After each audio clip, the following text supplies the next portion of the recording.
சக்கரத்துடைய நேரம் என்பது உண்மை, மரணம் என்பது உண்மை. அதை கண்டுதான் நீங்கள் விரண்டு சென்று கொண்டிருக்கிறீர்கள். நோய் வந்தால் ஏன் மருத்துவமனைக்கு செல்கிறோம்? மரணத்திலிருந்து பாதுகாப்பதற்காக. பசி வந்தால் ஏன் உணவை உட்கொள்கிறோம்? மரணத்திலிருந்து பாதுகாப்பதற்காக.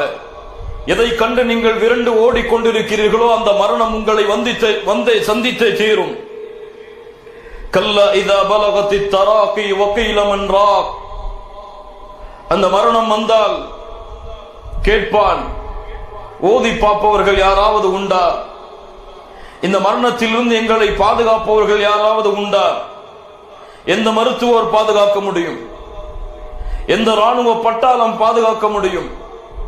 எந்த உலகத்தின் சிம்மாசனங்கள் பாதுகாக்க முடியும்? சிம்மாசனங்களில் உள்ளவர்களையே இந்த மரணம் கைப்பற்றும் பொழுது அல்லாஹ் ரப்புல் ஆலமீன் தெளிவாக சொல்கிறான்.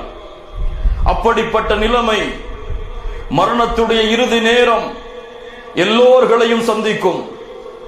அல்லாஹ் ரப்புல் ஆலமீன் அந்த மரண நேரத்தில் மனிதனுடைய நிலைமை என்ன எவ்வாறாக இருக்கும் என்பதை குர்ஆனுடைய பல வசனங்களின் மூலமாக சொல்கிறான். மனிதன்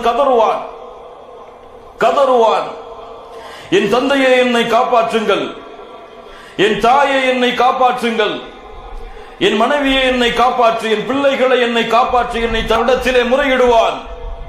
ஹத்தா இதா ஜாஅ அஹதஹுமுல் மௌத் قال رب ارجعون. யா அல்லாஹ், இந்த பூமியில் என்னை திருப்பி அனுப்பு யா அல்லாஹ். லஅல்லி அஅமலு சாலிஹன் ஃபீமா தரக்த். நான் விட்டு வந்த எல்லா அமல்களையும் செய்து வந்து விடுகிறேன் யா அல்லாஹ். யா அய்யுஹல்லதீன ஆமனூ லா துல்ஹிக்கும் அம்வாலுக்கும் வலா அவுலாதுக்கும் அன் ذிக்ரில்லாஹ் வமன் யஃஅல் ذلك فأولئك هم الخاسرون وأنفقوا مما